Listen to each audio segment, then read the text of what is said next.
হঠাৎ করেই আমাদের ভার্সিটির রুটিনের বাইরে এসে বন্ধুদের সাথে শুরু হলো নতুন এক অভিযান।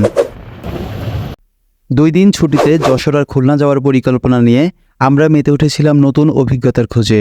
সঙ্গে ছিলেন 2 জন সিনিয়র ভাই, যারা আমাদের জন্য নির্দেশক আর গল্পের সমাহার। তো আমাদের ট্রেন ছিল 3:45-এ, কিন্তু আমরা বের হয়েছিলাম একটু দেরিতে, তাই সবার মধ্যে ছিল কিছুটা তাড়াহুড়ো।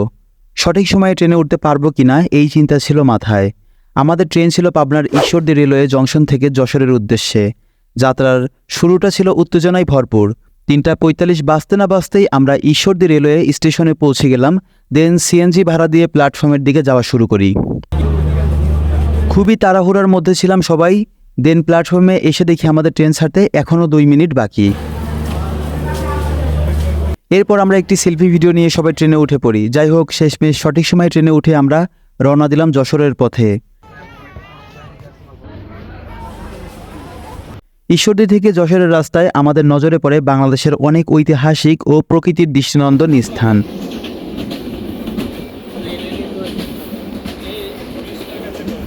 যাত্রার শুরুতেই রূপপুর পারমাণবিক বিদ্যুৎ কেন্দ্র আমাদের দৃষ্টি আকর্ষণ করল। এটি দেশের প্রথম পরমাণু বিদ্যুৎ প্রকল্প, যা আধুনিক প্রযুক্তির প্রতীক। কিছুদূর যাওয়ার পর আমরা দেখতে পেলাম হার্ডিঞ্জ ব্রিজ, বাংলাদেশের অন্যতম ঐতিহাসিক রেলওয়ে ব্রিজ। পদ্মা নদীর উপর নির্মিত এই ব্রিজটি 1 শতাব্দীরও বেশি সময় ধরে দাঁড়িয়ে আছে, এখনও মজবুত এবং কার্যকর। এরপর সীমান্ত ফয়সাল ভাই বাদাম কিনলে সবাই বাদাম খাই, সাথে আড্ডা দেই।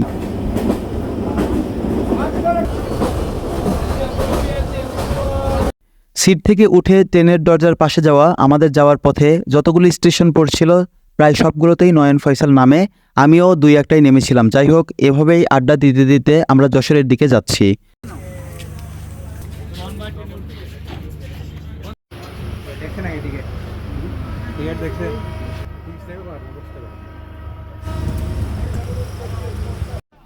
মাঝপথে ট্রেনে যাইতে যাইতে গরুরহাটের দেখা পাই, জানি না এটা কোন জায়গা। পথে আরও কিছু ছোট নদী, খাল আর গ্রামীণ জনপদের মধ্য দিয়ে ট্রেনটি ছুটে চলল। আমরা সবাই জানালার বাইরে তাকিয়েছিলাম প্রকৃতির সৌন্দর্যকে উপলব্ধি করতে। পথের প্রতিটি স্টেশন আর বিভিন্ন স্থাপনা যেন আমাদের ট্রিপকে আরও আনন্দময় করে তুলেছিল। আমাদের কিছু পাঠতে হয় না, আমাদের এমনিতে খাতা এভাবেই আমাদের জার্নি করতে করতে রাত হয়ে যায়। তো ট্রেনে আমাদের মেমোরিজ রাখার জন্য আমরা কিছু অকাজও করে আসি, তবে এগুলো করা ঠিক না। এদিকে নয়ন বোতলের গায়ে নিজের নাম লিখে রাখছিল, পাশেই ফয়সাল পুরা ঘুমায় গেছে।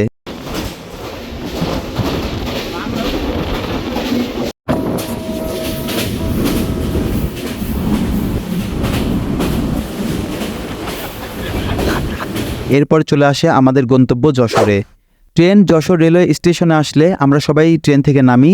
যশোর স্টেশনে ট্রেন থেকে নামার পর আমরা ক্লান্ত হলেও ছিলাম। নতুন জায়গায় পা দেওয়ার আনন্দই ছিল আলাদা। ট্রেন যাত্রার পর এই শহরের পরিবেশ ছিল আমাদের জন্য একদমই নতুন। একে ঘিরে নানান পরিকল্পনা মাথায় আসতে লাগলো।